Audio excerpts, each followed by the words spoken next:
Welcome, gents. Let's get started with a hard-hitting and explosive question. This is for everybody, including Abby. Which was the worst injury that you suffered while making this film? Kellan, let's start with you and then work our way down. What's this stuff? I mean, we just do stunts. We have motors blowing off in our faces, so I mean, I didn't really get hurt on anything. I had to learn how to use the motorcycle, so I kind of dropped that a few times over a tank, but that's about it. Okay, you're walking, which is good. Yeah, yep, I'm here. Antonio? I got an injury the first take that I did in the movie. And I carried on through the movie, but I didn't say that to anybody because I didn't want for them to think that I was just getting older. But it was just running up the roof to the helicopter. The first shot, I got a pain on my right knee, and now it's gone, but it just stayed there for a couple of months. You're a trooper, I like it. And Sly? That's it? God, you got a pain in the knee. I wake up with that. It's like, breakfast. No, I mean, I literally, usually I grade the quality of a film by the intensity of the injury. Like if I do Stop or My Mom Will Shoot, I never get hurt. I do Rambo the Expendables, I break my neck, I hit my spine, I dislocate both shoulders. I go, this is gonna be a good movie. This is really lucky. So in this one here, I ended up really taking a fall on my back. I had to have some metal put in there. So if I'm squeaking, just deal with it, okay? It's not my shoes, it's my back. And Jason? Snapped a shoelace, it was very depressing. Now, Jason actually saw death at the bottom of the Black Sea. He's very modest about it. Just drove about a 5-ton truck 60 feet down into black mud because I cut the brake line. And no one knows it. That's a new reveal, by the way. And Wesley? I broke a nail. In someone's eye. when Sly wanted to cut the brake line. No, I didn't get too many injuries on this one. I made it out of it alive. Negotiations was a little rough. But other than that, for the most part, You know what's so funny, though, when we were standing around, and actually I filmed it, because as Jason was drowning, I was filming it with an iPhone. I guess I was a bit insensitive, I don't know. I just thought, this is a magic moment. And I couldn't help him anyway, because I would have drowned. And afterwards, they pull him up, he's like pale, and then he's changing, and we're going, oh my God, and then we're all sitting around as Expendables in a group going, I wouldn't jump in after him, sure. Would you save him? Hell no, I wouldn't go in. I'm drowning, I like the guy, but not that much. It's like all these real life heroes, when they're actually confronted and jump in the water, are you crazy? Get wet? No, not me. I'd have been able to breathe 30 seconds earlier if you'd have took your foot off my head. It was so funny, like, no, I'm gonna get, I might get hurt. You crazy? Oh no, I can't swim well enough. It was great. So Jason, at a moment like that, you really know who your friends are, right? Exactly, yeah. I'll never work with him again. You have no friends. Abby, I presume you sustained no injuries while making the movie, but I imagine scheduling these guys alone is a backbreaker in itself. I get the brain surgery. I need the brain surgery when I see the price that it costs to make this movie. But the worst part for me is actually to play tennis. I got a tennis elbow, so I want you to feel sorry for me. You got wounded. When you went into your pocket, you found all these fish hooks in there instead of money. No, Avi, listen to me. I want to say he's the greatest. He supports us. This movie is expensive, and he stepped up, and we're really, really proud of it. It was not an easy shoot. He allowed us to have a second unit of 550, a first unit of almost 600. So we felt that we were really, really, really competitive, and I want to thank you for taking all your money. Let's start over to you guys now. Put your hands up if you have any questions. Yes, please, sir. The third row.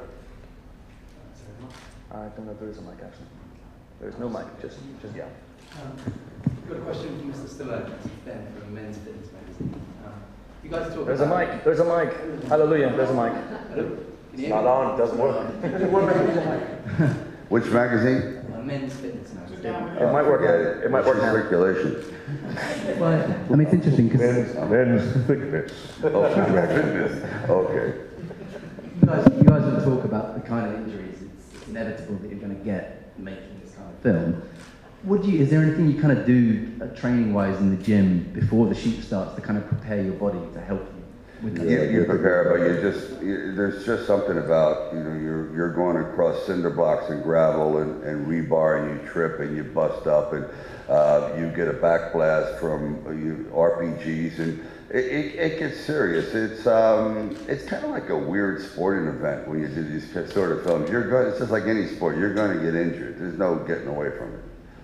Is there anything you find helps you recover, or is there anything? There's no question that everyone usually shows up really fit and goes downhill from there. It's true. That's the way it is. So it's like by the end of the season, you know what you're going to look like at 90. Thank you.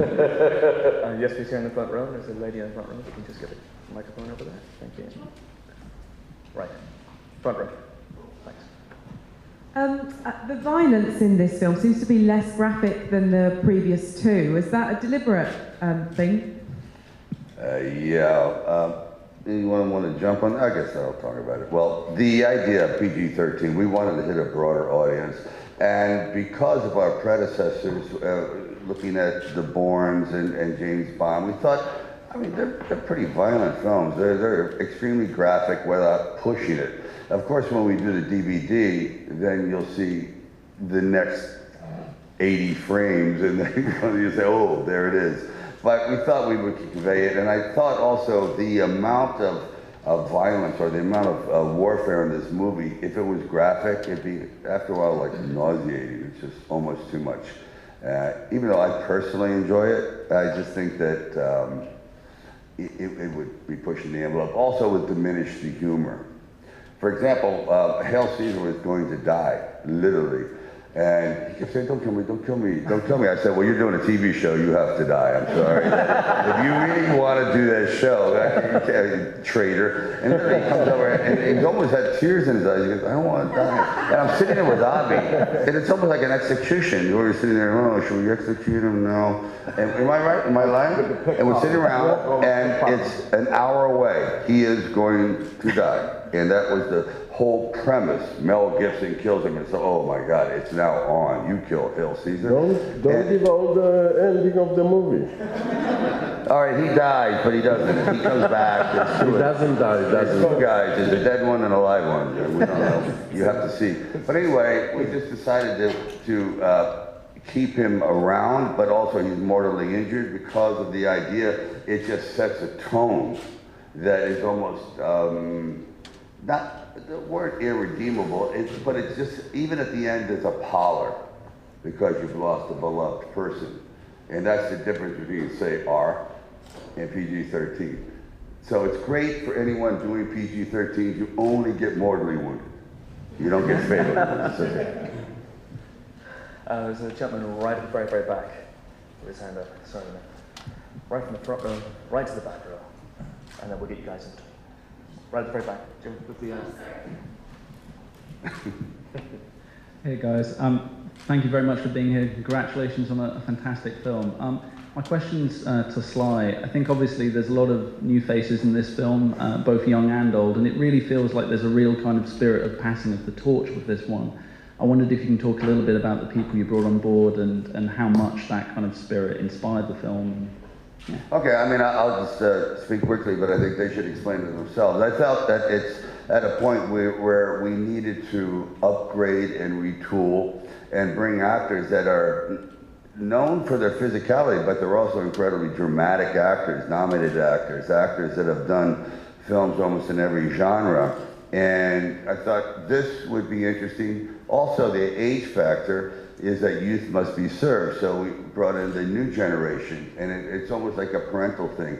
All children think they know the answers, they get into trouble, parents come to save them, then they save their parents. Anyway, so it has a kind of a family situation going, but what did you bring to it, my friend? You, I'm talking to you. And you too, yes. What I bring to it, I see these type of movies always with the possibility to have a wink of an eye to the audience. I brought comedy. I saw possibilities in the character to just make people have comical relief during the movie. I talked to Sly at the beginning, and the character was designed in a way that allowed me to do that very clearly. And he says, you do whatever you want. And so I started playing with that idea in mind. I ended up improvising a lot. I mean, this guy became kind of a compulsive talker. It's a weapon of mass destruction of talking. And just, when I saw my fellow actors start rolling eyes, I said, yes, I am there. You know, they just wanted to strangle me, you know, basically in every scene, and that actually provokes some laughter. Basically, the character is just hiding something painful inside, and that's his way to do it. But I thought it could be just adding a new color to everything that was on the screen already. Wesley, what do you feel like you brought to it? Because we've worked together in Demolition Man, we know each other very, very well. Yeah, I've been waiting to work with you ever since. No, thank you. You were busy. I was busy.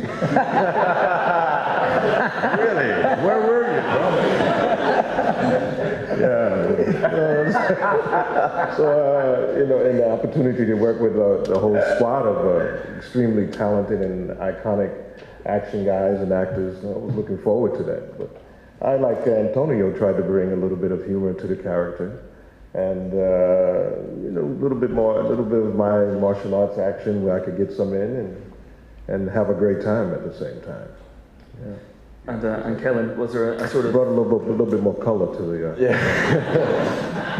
For me, there's a duality between Barney Ross and you know, John Smiley. For me, you know, you never really see the young Barney, and there's an essence of who John is and how he becomes, and you know, throughout the journey of the script, and potentially, you know, in 4, 5, 6 through 10, ideally, you'll see that developing him open up a bit more. And so, you know, my character, he doesn't smile. You know, he has a lot of weight on his shoulders from his past, and you know, Barney Ross gets in there. You know, he's one of the few that can actually get in there. And, you know, so my character is more of the drama queen, I guess, but he'll open up. He will. Through 10, is that a confirmation? We're going through 10. Yes, it is. It is. Yes. You heard it here first. And Jason, as someone who's been there from the very beginning, an Expendables staple, how do you react when all these youngins come on board and new I members? I welcome it. I think it's necessary. It's a necessary evil.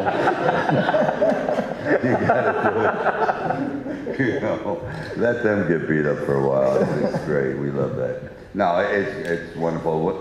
For example, Ronda Rousey's not here, but there was, you know, debate. Well, Ronda Rousey, she's not really an actress. She's a fighter. I said, no, she's a new kind of entertainer, and we're now becoming a lot of us are hybrids, whereas you're Antonio's directed, he's written, he writes, and so does Wesley, and Jason has all these other sides to them. And I thought, well, let's take someone from a world MMA, and I couldn't have been luckier or more right. This girl is one of a kind. She's very sexy, and she also can tie you into a knot and retie you and be charming. And she's, you know, still raw and learning on the job, but we've got something special. Then you have Victor Ortiz, who's like a real world champion. You have real world champions in here. You have professional athletes on championship teams. So you have just a hybrid instead of just all actors, because I don't think it could have been accomplished with just all actors. There's some skills there that take an entire lifetime to learn, and that's what we're blessed with by getting to employ those skills. Absolutely. And Jason, do you want to weigh in on that one? I think you said it for I'll have what he's having. Yes, please, lady here in the second row. Hello, Lauren from Now Magazine. So you're all like really manly, like grr men. But I want to know what the girl. I want to know what the girliest thing about yours is. Like any manicures between you? How many bubble baths do you have? All right, let me ask you, when's the last time you had a manicure? I've never had one, mate. I only have the pedicure. A mani-pedi? Pedi-mani? Usually we buff it along the curbstone like this, yeah, getting out of a car. Oh yeah, me too, yeah. Yeah, we're pretty filthy. Well, I like manicures. There's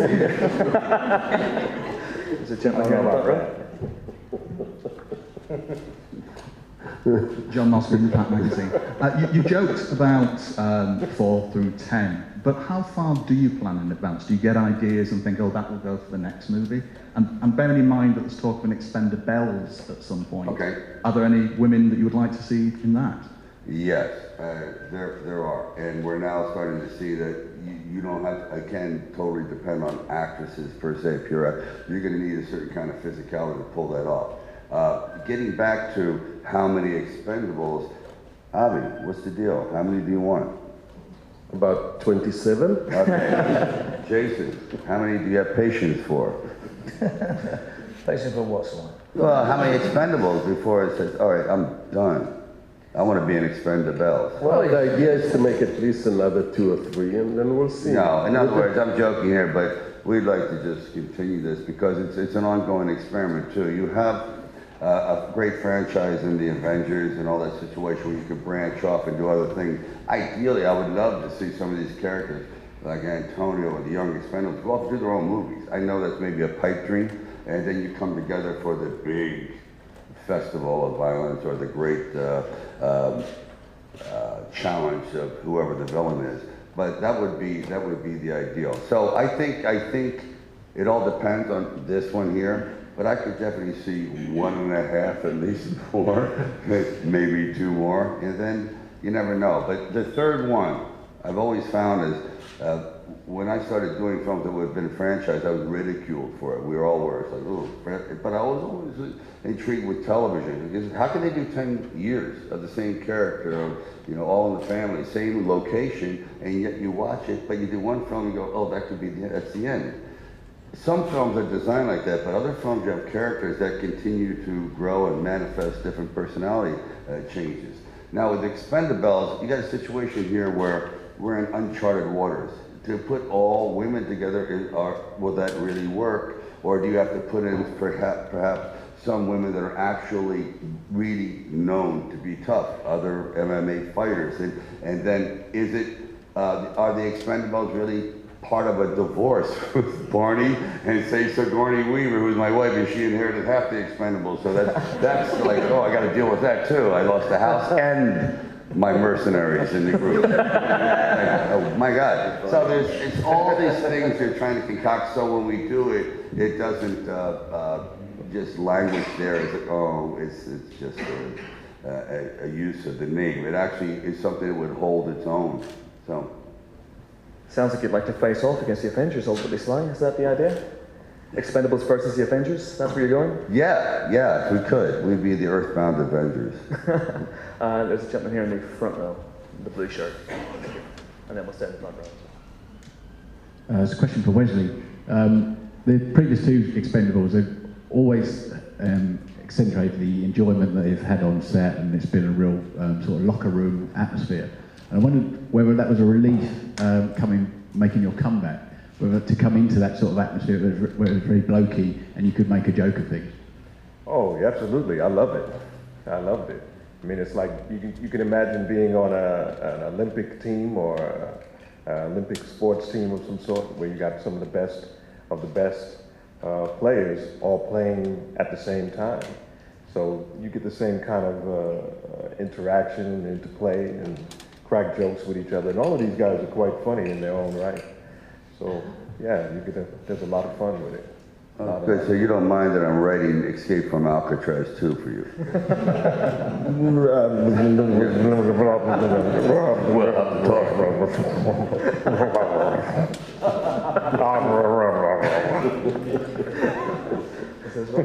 Yes, please, right here in the front row as well. There's another guy beside you. Question for both Sly and Abby. Getting back to the Expendables, I was talking to Jacqueline Bissett this morning, and she'd love to play the villain if that film ever comes on. We never thought about it as a villain, but Look, about Expendables, we are right now in the finalize of the script.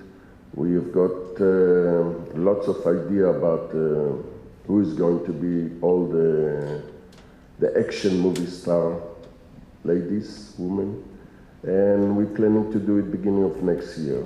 And that's all I can say about this movie right now. Please. Sylvester, you're the godfather of the Expendables franchise.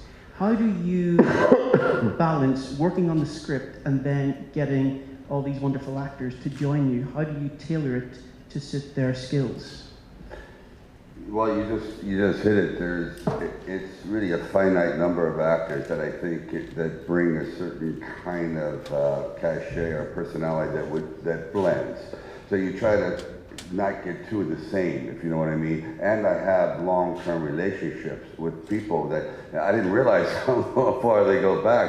But I thought, oh, okay, we've done Expendables 1 and 2. Now we have to up the game. I think Antonio hasn't done an action film, but he's very physical. He can do it. So to answer your question, it's very, very time-consuming. It takes a long time to convince some people, a lot. Literally, you're calling them on your birthday. You're there for like 4 hours going, it's my birthday. Do me a favor. Say, yes, it's my birthday. I'm talking to you from. And you do a lot of begging and cajoling. It's wild. And some just immediately, I call Harrison Ford. Okay, and then Mel wants to know about the part. Originally, I wanted Mel to direct. And I thought, but Mel is such a great director, and everything is so personal. It has to come from him. But he goes, I wouldn't mind playing a villain. I went, sold! Sold! Antonio, were you the gentleman that Sly called on his birthday, by any chance? He seems to be intimating that might be the case. I think I ran into Sly on the parking lot. That's right. He was the parking lot negotiation. it was Harrison on the phone. You should come to be in. I don't want to play the bad guys. Yeah. I don't want to play the bad guys because they all will die, and if there is a franchise, I'm not going to be Yeah, he wants to be the bad guys. So he just called me later and he says, okay, now I have a beautiful part for you. He's an angel. He's a wonderful guy, and he can just have a progression in future franchises. More movies and stuff like that. So he said, absolutely, and I'll be there with you, my friend. We became very good friends actually with the Assassins years ago, and it was a great shooting. And ever since we did work together. I realized last night, but we actually not together, but in one of the Spy Kids. Stop already. But Stop. It was my franchise. I know. Action Kids franchise. That was getting really personal. I'm gonna bring Puss in Boots. Kellan, what were your negotiations like with Sly? This dates back to 2009 when the first Expendables came around, and there was a young Expendable in that one, and I auditioned. It was during the Twilight years, and for some reason, we were just talking about this, I had a black eye and scraps from some stunt I was doing, so Sly liked that. He's like, all right, this kid can take a hit. He likes doing this stuff. And then due to dates and then rewriting the script and taking the character out, that character wasn't in there. So I was kind of bummed. And then the third one came around, and it's a whole legion of young Expendables. I got to meet with Avi on Hercules, and he kept on pushing Expendables 3 and the meetings for Hercules, and I'm like, what about Hercules? You thinking about me for this one? He's like, yeah, but Expendables 3, we're thinking about doing this. So from day one, I wanted to be a part of it. Huge action junkie. Huge fan of Jason's and Sly and Arnie and all these guys. You got Blade in here. You got Zorro. I mean, for me, it was the characters. Growing up in the Midwest, you got 3 vampires on this dais. Think about it. So it was a no-brainer. 3 separate movies. My God, you guys really suck. Real. I met with Sly, and I went up to his house. We talked the character, and he gave me the stamp of approval. His daughters were Twilight fans, so that always helps. Wesley, what were your negotiations like? Say again? What were your negotiations like with Sly for this? Distant. Yeah. Did he just call up and Very go, easy. "Be in the movie"? Very easy. easy. Very easy. You know, we told him how much he's getting, when is he coming, and that's what he said yes. Pretty much. And Jason, the same for you? And now it's the third time around? No, it's the one he called on his birthday, actually. No, I remember we sat down for, we had a lunch together, and he said, "Do you want to come to work?" And I said, "What's the role?" And he said, "No, I just need someone to make my sandwiches. My chef's died." And that was it. You need to go for it. Discipline. Yeah. Yes, please. Second row. Thank you. It's a question for Sly and Wesley. You mentioned working together on Demolition Man. Was there at any point any talk of dyeing your hair blonde again to do the Simon Phoenix hairstyle? Oh yeah, I dare you to ask me to dye his hair blonde again. He hinted at it, but I refused. That was a lot of work, man. I thought, wow. Yeah, I remember that blonde hair. My hair fell off. I noticed. Literally, his hair fell off. Yeah. And we had to buy some more. This little blonde divot every morning. It was great to hit balls off of. It was great. There's a gentleman here in the third row. Just get the mic here.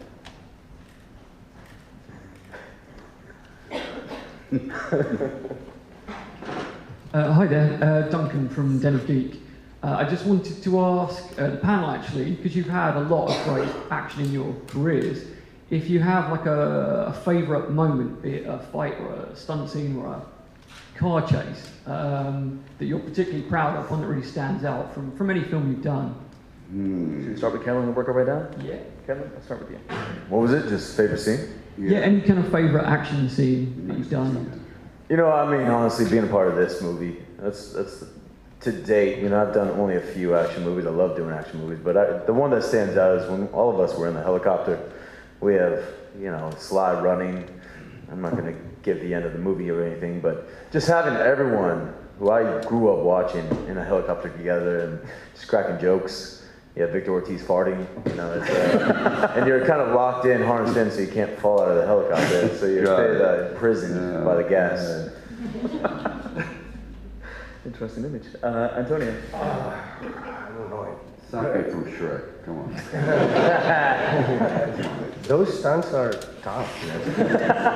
But no, anything that has to do, I'm proud, anything that has to do with horses and sword fighting. In Zorro, I put a lot of interest and time into those things, so I'm proud of that, actually. And Sly, you've got one. I've been lucky. I've had so many interesting ones, like, you know, falling through trees in First Blood, doing the last third of the tree, getting wiped out. I'm really proud of. Matter of fact, I filmed it in slow motion because I didn't know if I was going to get murdered, killed on it. When in Rambo 3, there was no CGI, and one is we almost get hit by a helicopter, literally on horseback, and the second one's playing the Buzkazi game, where it's a real game where you play with the body of a dead sheep. It's a Afghan game, and that was done for real. But overall, I would say dealing with Dolph Lundgren and Rocky IV, that was brutal. I mean, really brutal. He was so unbelievably powerful. It's hard to describe him. I mean, he almost killed me. So, but the idea of having, in other words, you sustain, you say, oh, an action beat, hanging from in cliffhanger was absolutely amazing because I hate heights, and it's 4,000 feet. You go, how'd they talk me into this? Really? I don't like being in cowboy boots. Even that's too hot. And what am I doing here?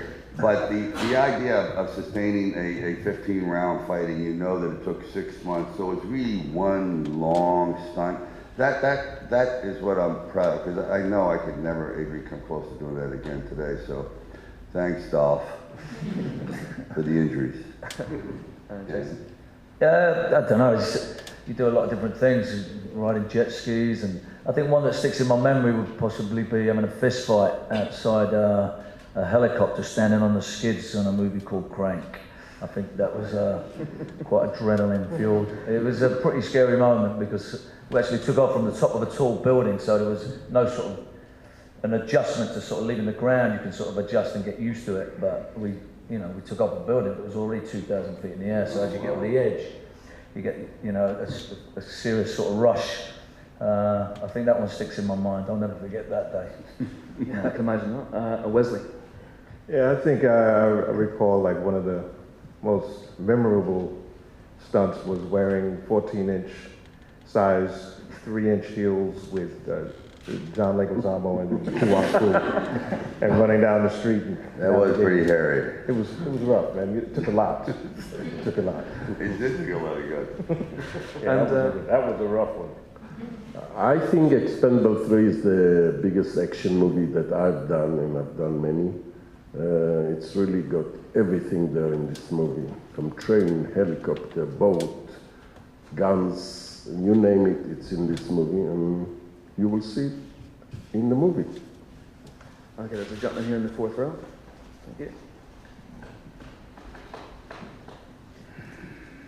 Hi guys, Matt Beadle, Zoom Magazine.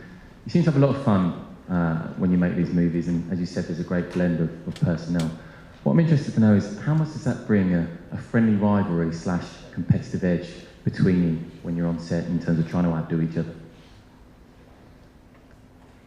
I respect these guys greatly, and I'm also a fan of their work. So the opportunity to work with them and then find out not only are they real guys, but they have very wide, colorful personalities, and I can resonate with them. That's just the icing on the cake. Yeah. And I never played a real team sport, so this is about the closest I've gotten to being on a team. It is like a team. It really is like a team sport. You're right.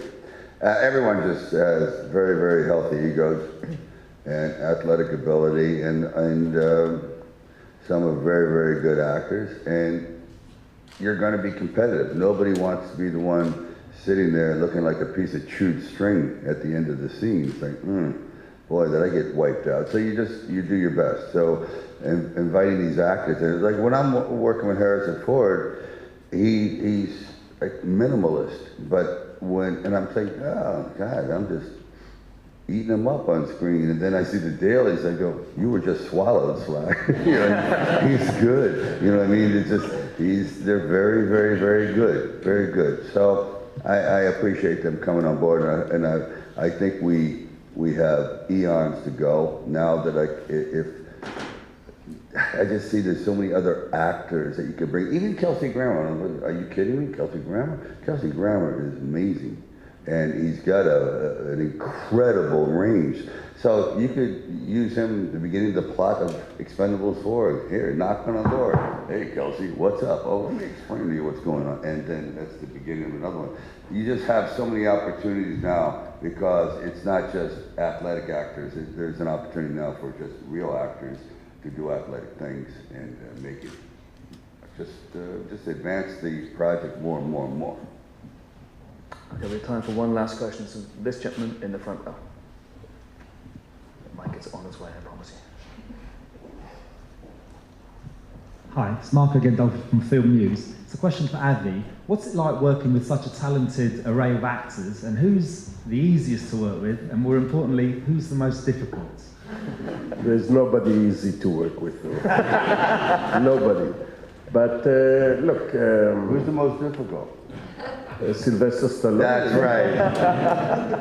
Harry, don't believe this. Harry Knowles is here, my great friend. He knows. We work together on Spy Kids, and he knows I'm just a pushover, Harry. Don't believe it. The key is the harmony, and that's what, with the help, and I mean it, although Sly is one of the main actors in the movie, but he's also a director, he's also a writer, he serves the coffee to all every morning, he does the wardrobe and so on. But with the help of Sly and all these great actors, we have 7 franchise actors in this movie. 7. It's never happened before.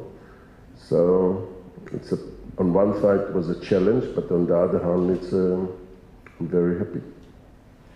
Fantastic, and it seems a good note on which to end. Thank you so much for coming. Thanks for all your questions, and thanks, of course, to Avi Lerner, Wesley Snipes, Jason Statham, Sylvester Stallone, Antonio Banderas, and Kellan Lutz. Thank you very much.